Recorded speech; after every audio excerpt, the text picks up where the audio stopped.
is a teenage wizard. When we pick up the story, my 4-year-old daughter, Bryn, has just asked me to pretend to be Draco Malfoy, the bad boy of the Harry Potter books, so that she can pretend to be his girlfriend. What's a mother to do? I know Draco. Very little is said about the Draco-Pansy relationship, but I think it's safe to assume that Draco would be an indifferent boyfriend. He would enjoy Pansy's adoration, but show little consideration for her. Is this the kind of relationship I want to model for my impressionable daughter? Should I stay in character to demonstrate what losers bad boys are?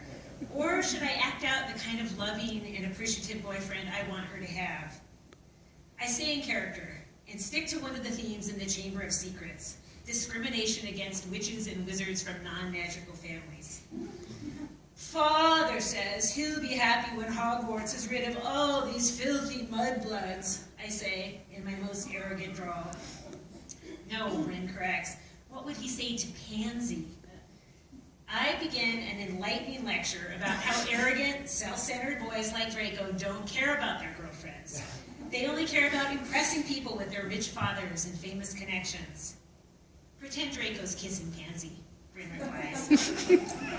I make a loud, wet kissing sound. Then drawl, Father says pure-blood wizards are the best kissers. Don't you agree? For weeks, we play out the relationship between Draco and Pansy, Bryn suggesting romantic gestures, and me trying to make Draco as unappetizing as possible. Then, a breakthrough. In Book 4, Bryn meets the handsome, talented, and nice Cedric Diggory. She wants me to be Cedric. I'm ecstatic.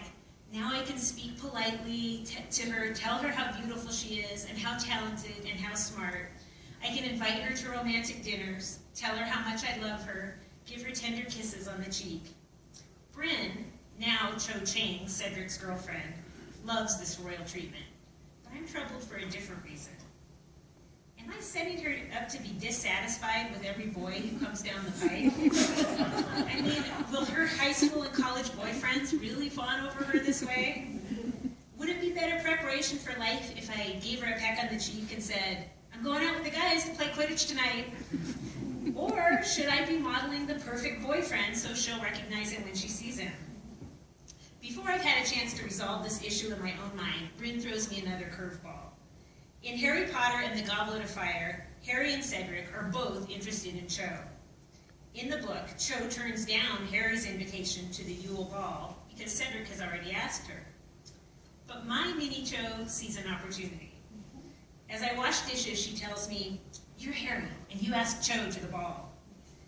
But when I ask her to the ball, she tells me, I'll have to get back to you. Now she commands, be Cedric and ask Cho to the ball. When I ask her as Cedric, she tells me, I'll have to think about it. Yeah. Trying to stay in character, I say, oh, if you don't want to, that's fine. No, she says, I think I do, but Harry asked me to, and I need to decide. Oh, if Harry asks you first, you should go with him, I say. That's okay. No, she says, I'll have to decide who I like better. No, I protest, trying to model the healthiest way to handle this kind of situation. Forget I asked. Harry asked you first. You should go with Harry. I pretend to go and ask another girl to the ball. Now, Bryn lures me away from washing the dishes. You're Harry, and I'm Cho, she says, and we're at the Yule Ball. Pretend that's in the den, and you keep kissing me. I'm instructed to kiss her every 30 seconds or so. She looks over her shoulder at the imaginary couple across the room. Mama, what does Cedric think about Cho kissing Harry? She whispers. Nothing, I say. He's too busy paying attention to his own date. No, Bryn protests. Pretend he's watching and he's really jealous. Cedric wouldn't do that, I say. He would be too polite to be looking at another girl when he was on a date. And he would want Harry and Cho to have a good time. Cedric's crying, Bryn informs me.